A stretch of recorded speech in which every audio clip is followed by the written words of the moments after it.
وزیر زادی۔ پیارے بچوں، یہ نام ہے اس کہانی کا جو میں آج آپ کو سنانے جا رہی ہوں۔ برسوں پہلے کی بات ہے، کسی ملک میں ایک بادشاہ حکومت کیا کرتا تھا۔ بادشاہ بڑا سادہ مزاج اور رعایا پرور واقع ہوا تھا۔ ویسے تو اس کا محل بہت شاندار تھا اور اس کے تخت میں بھی نہایت قیمتی ہیرے جواہرات جڑے ہوئے تھے۔ اس کا خزانہ بھی بھرا ہوا تھا، مگر اس میں تکبر نام کی کوئی چیز نہ تھی۔ ہر شخص بے دھڑک آ کر اسے مل سکتا تھا۔ ایک دن اس کے دربار میں ایک سفیر آیا اور اس نے اپنے بادشاہ کی طرف سے سفارت کی سند اس بادشاہ کے حضور پیش کی۔ اس کے بعد بادشاہ کے تخت کے گرد مٹی کا ایک حلقہ بنا کر ایک سمت خاموش ہو کر کھڑا ہو گیا۔ بادشاہ اس کی اس حرکت کو دیکھ کر بڑا حیران ہوا۔ اس نے اپنے وزیر کو اپنے قریب بلایا اور اس کے کان میں سفیر کی اس حرکت کے بارے میں پوچھا، لیکن وزیر کوئی جواب نہ دے سکا، اور اس نے اسی طرح دربار کے دوسرے وزیروں کو بھی بلا کر سفیر کی اس حرکت کے بارے میں پوچھا، لیکن کوئی بھی وزیر جب اس بارے میں کچھ نہ بتا سکا تو بادشاہ غضبناک ہو کر بولا، جاؤ میری آنکھوں کے سامنے سے دفع ہو جاؤ اور کسی عالم، فاضل اور دانا شخص کو تلاش کر کے لاؤ جو سفیر کی اس حرکت کا جواب دے سکے۔ وزیر دوسرے وزیروں کے ساتھ محل سے چلا گیا۔ یہ لوگ سارا دن کسی ایسے شخص کی تلاش میں رہے جو سفیر کی اس حرکت کے بارے میں بتا سکے، مگر انہیں کوئی ایسا شخص نہیں ملا۔ وزیر پریشان حال اپنے گھر میں آ گیا۔ اس کی اکلوتی بیٹی نے جو اپنے باپ کو اس طرح پریشان دیکھا تو آ کر بولی، بابا جانی، خیر تو ہے؟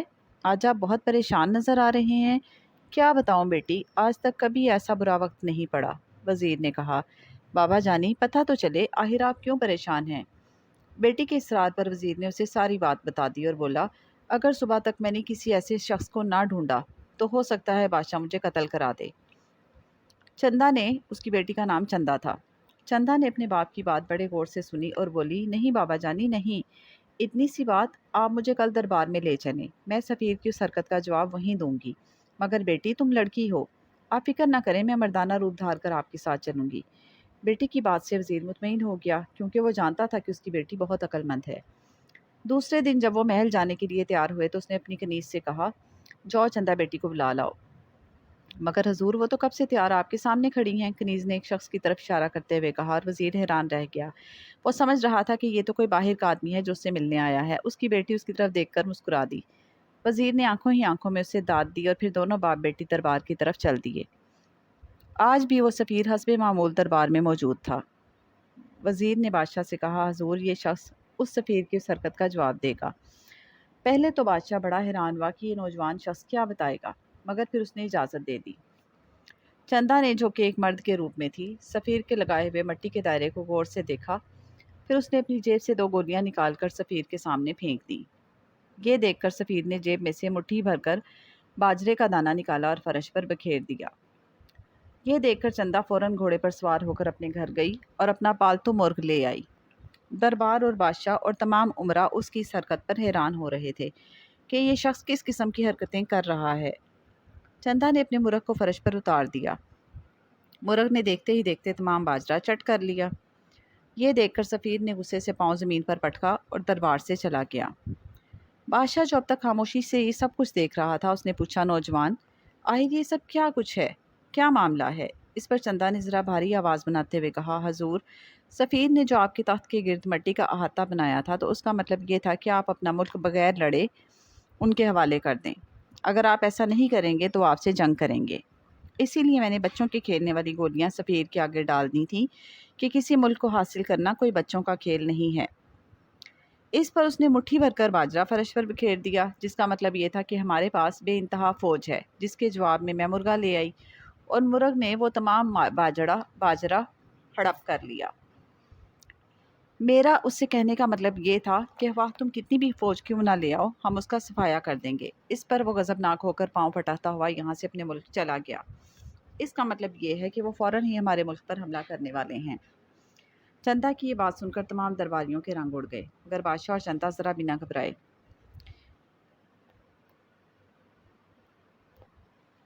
بادشاہ تو اس لیے نہ گھبرایا کہ اس نے چندا کے چہرے پر اطمینان کی جھلک دیکھ لی تھی۔ اس لیے اس نے پوچھا، اے نوجوان، ہمیں کیا کرنا چاہیے؟ چندا نے مردانہ آواز بناتے ہوئے پوچھا، حضور، یہ کس ملک کا سفیر تھا؟ بادشاہ نے بتایا، مغرب میں ایک ملک ہے، یہ سفیر وہاں سے آیا تھا۔ اتنے میں سپہ سالار آگے آیا اور بولا، حضور، ہمیں تمام ملک میں ڈونڈی پٹوا دینی چاہیے اور مقابلے کے لیے بہت بڑی فوج تیار کرنی چاہیے۔ بادشاہ نے جوان کی طرف دیکھا تو چندا نے کہا، حضور، ہمیں فوج تیار کرنے کی ضرورت نہیں، ہمارے پاس جو فوج ہے وہ ہمارے لیے کافی ہوگی، ہم اس سے ہی دشمنوں کو بری شکست دیں گے۔ سپہ سالار بولا، حضور یہ شخص تو ابھی نوجوان ہے، اسے کیا پتا کہ جنگیں کیا ہوتی ہیں، ہمیں ایک بڑی فوج تیار کرنا ہی پڑے گی، ورنہ ہم اپنا ملک ہاتھ سے کھو بیٹھیں گے۔ لیکن بادشاہ اس نوجوان ہی کی بات ماننا چاہتا تھا۔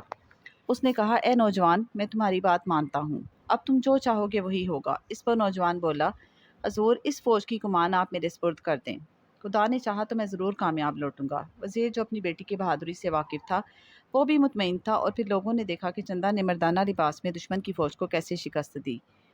دراصل چندا کو معلوم تھا کہ مغربی علاقہ جو پہاڑوں کے درمیان گھرا ہوا ہے دلدلی علاقہ ہے، دشمن کی فوج نے اسی طرف سے آنا تھا، اور ہوا کی ہنکی یہ ظاہر کر رہی تھی کہ چند گھنٹوں کے اندر ہی بارش ضرور ہوگی۔ اور ایسا ہی ہوا کہ دشمن ملک کا بادشاہ جب اپنی کثیر فوج لے کر اس علاقے میں داخل ہوا تو اسی وقت بارش شروع ہو گئی، اور زمین کا اوپر کا حصہ جو خشک تھا پانی سے پوری طرح بھیگ گیا، جس کے ساتھ ہی دشمن فوج کے سپاہی گھوڑوں سمیت دلدل میں دھنستے چلے گئے۔ چندا نے، جو کہ اپنے سپاہیوں کے ساتھ دونوں طرف پہاڑوں میں چھپی بیٹھی تھی، اپنے سپاہیوں سے کہا، بچے کچھ دشمن کے سپاہیوں پر تیروں کی بارش کر دو، اور پھر دیکھتے ہی دیکھتے دشمن کی تمام فوج کا صفایا ہو گیا۔ چندا جب اپنی فوج کے ساتھ ایک فاتح کی حیثیت سے شہر میں داخل ہوئی تو لوگوں نے ان کا بڑا پرجوش استقبال کیا۔ چندا کو اس دوران پتہ ہی نہ لگ سکا کہ اس کی پگڑی گر چکی ہے اور اس کے بال ہوا میں لہرا رہے ہیں۔ محل کی بالکونی میں کھڑے ہوئے بادشاہ اور وزیر نے بھی چندا کو دیکھ لیا۔ بادشاہ نے اس سے پہلے اسے کبھی نہیں دیکھا تھا۔ وہ حیران ہوتا ہوا وزیر سے مخاطب ہوا، اے وزیر، یہ کون ہے؟ حضور، یہی میری دانا اور بہادر بیٹی چندا ہے۔ بادشاہ کو یہ جان کر بڑی خوشی ہوئی۔ بادشاہ کی ابھی تک شادی نہیں ہوئی تھی۔ اس نے وزیر سے اس کی بیٹی کا رشتہ مانگا، جس کو وزیر نے قبول کر لیا، اور اس طرح بادشاہ نے چندا کو اپنی ملکہ بنا لیا، اور سب ہنسی خوشی رہنے لگے۔